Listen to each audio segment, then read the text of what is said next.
Yes, I've decided to sign up for my first ever juried art show.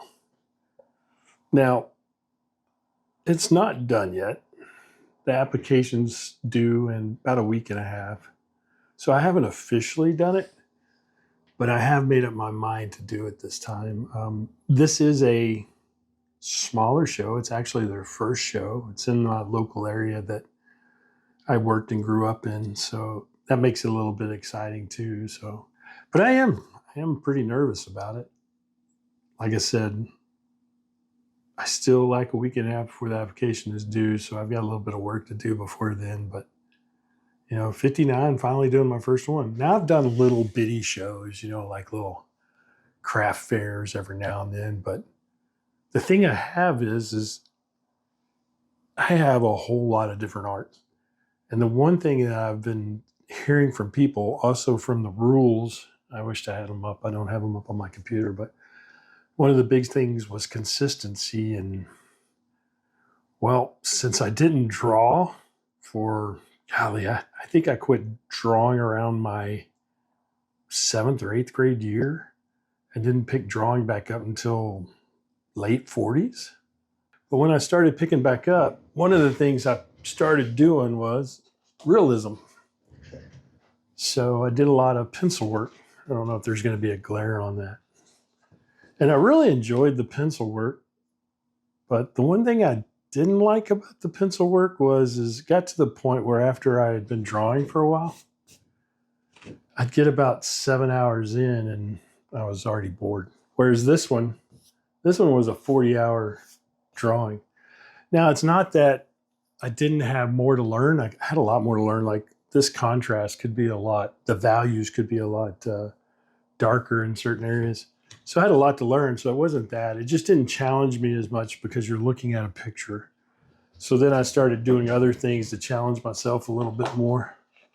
I've got a lot of different things. I've drawn cartoons. I've drawn a bunch of stuff. But what I am thinking about doing is, since I just started watercoloring this last year, I thought maybe I would go more towards the watercolor, kind of the whimsical, crazy little houses I do. I've got a few of these, and they're actually on wood frames. Got another one here. Here's a fire station. So I thought about doing something like this. It'd be a little more consistent. Like I said, I got tons of different. When I was drawing, I didn't worry about what people said. Like I just bounced around. Like here's one I'm working on right now. This one's actually the pencil work for. I don't know if it's gonna.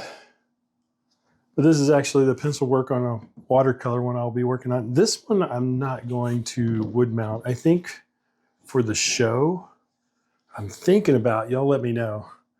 I'm thinking about going with matte frame instead of these wood styles. I mean, here I jumped right into talking about my art, and we're supposed to be talking about the show. So I guess we were talking about the show. You have to be consistent. So I think going more towards my pen drawings and my watercolor stuff, I think that's going to be more consistent. One thing is I don't have tons of those, or I only have about 7 or 8 finished pieces of this, and it's going to take a lot more than that. It's a little 10 by 10 booth. Now, I don't want to get ahead of myself. I haven't been accepted. I don't have to get crazy right now. I am considered an up-and-comer because I would assume, y'all let me know if I'm wrong, I'd assume I'm an up-and-comer because I've never done a juried art show before. I've never really done art shows, just a couple of little craft shows when showing my art or something type thing, because it was a fundraiser or something. So I haven't even really done shows. I guess my main focus is just trying to find the consistency there. And then there's a lot of other factors, if you're local. I think they are taking some regional people, but if you're local, like I said, it's their first year.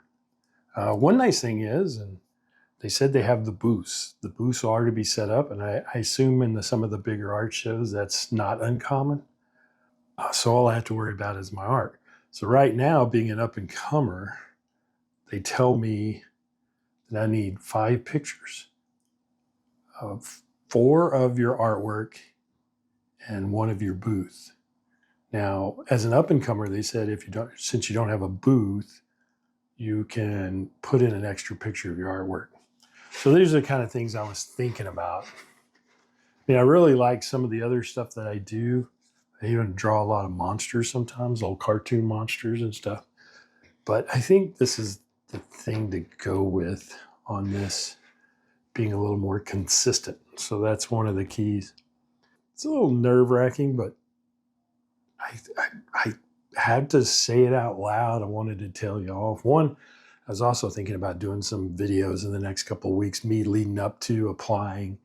And then if I get accepted, I think this show's mid-April, and we're looking at first week in February right now.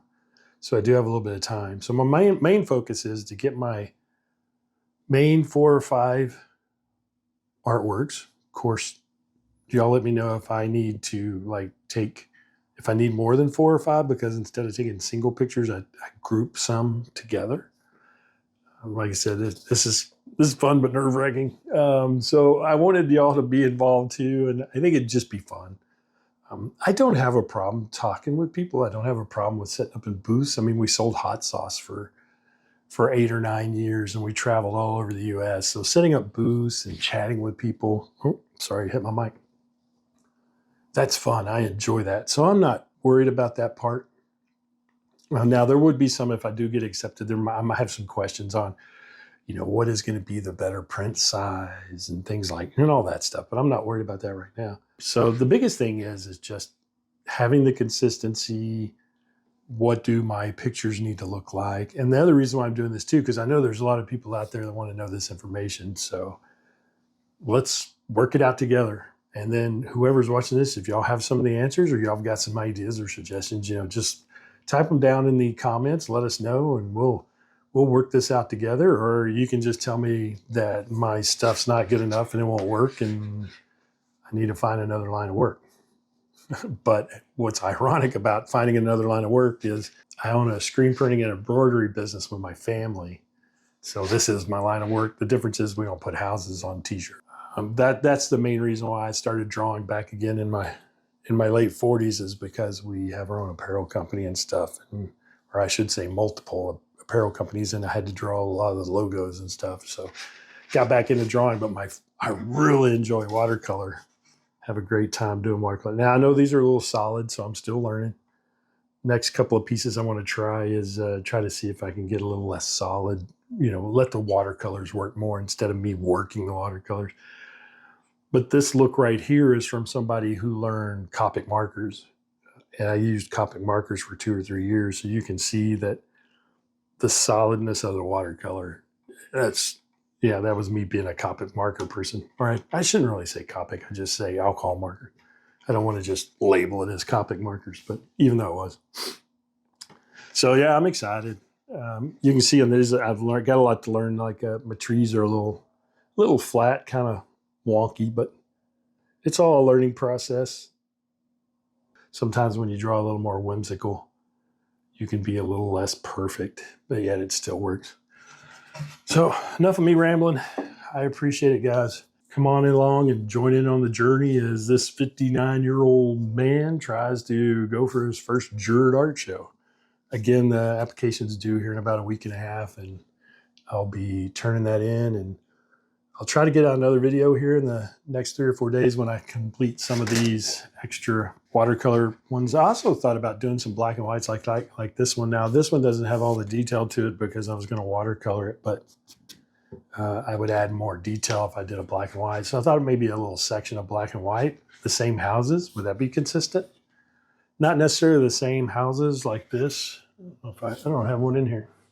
I'll show it on the next video, but not necessarily these type houses, but something similar to this, but a little more detail in black and white. But I appreciate it, guys.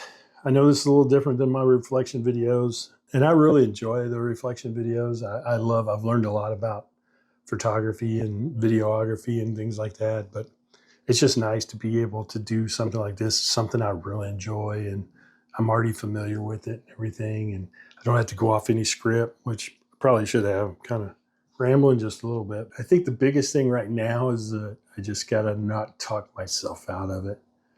You know, there's a lot of experience that comes with being 59 years old. There's also could be a lot of voices, and you just got to turn those voices off. Some of that experience, you've learned to turn them off. When it comes to being creative, you know, I think most people who are, well, I think all people are creative. We're all creative in different ways, but I think that creativity sometimes tends to lean more towards the voices. I'm sounding creepy in all of the voices. I don't mean it that way, but yeah, so we'll see. Y'all come along and join in on the journey. And if you got anything you'd like to add to what we're talking about, put it down in the comments. I'm going to run with this. Again, it's out there to the public. So I've challenged myself to sign up. I appreciate it, guys. Thanks so much for tagging along, and we'll see you on the next one.